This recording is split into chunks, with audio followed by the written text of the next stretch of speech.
Hi guys, welcome back to my channel. I hope you guys are doing well. For the rest of this video, I will be answering some commonly asked questions about the MRCP and the PACES.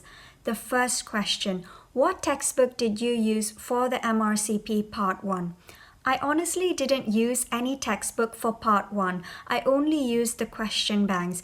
If I needed to look up something, I used my notes from medical school and I found that to be enough. For Part 2 as well, I only used the question banks. I also read the nice guidance on high-yield topics. If you're looking for a book for the Part 2, the Oxford Handbook of Clinical Medicine is a good one to read. This is just how I studied and what worked for me. I know some people prefer to read books, but I know that I learn more by doing questions or by reading up on cases.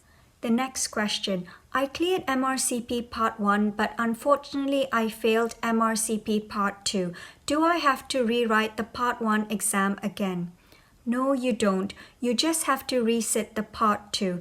Do bear in mind that the eligibility period for passing Part 1 is 7 years. So candidates have 7 years to pass the Part 2 and PACES from the date of taking the Part 1 exam. If you don't complete the MRCP in 7 years, you will have to take the Part 1 again. 7 years is a long time, so I wouldn't worry too much about it, but it is just something to be aware of if you have other commitments as well. The next question.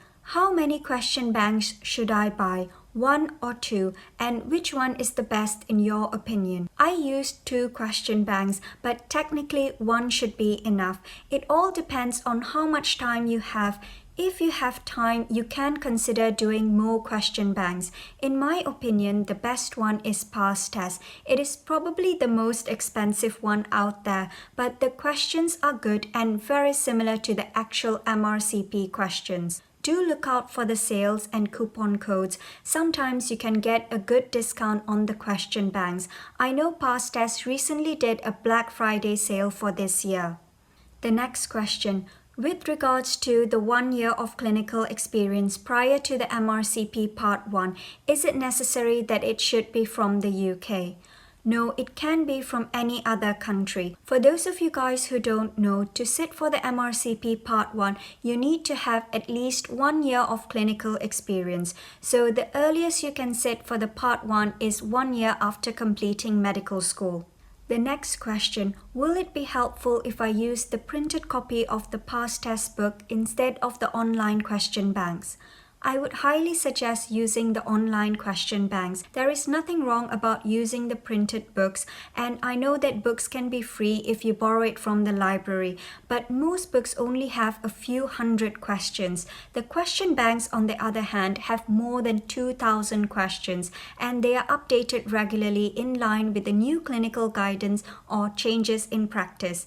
Clinical guidance change all the time, and sometimes books can't keep up with the new changes. So it is best to go with the question banks rather than the printed books. That is all for my video today. I hope you guys found this useful. If you have any further questions, please leave it in the comments down below. Please give this video a thumbs up if you liked it. Subscribe to my channel for more videos, and I'll see you in my next one. Bye!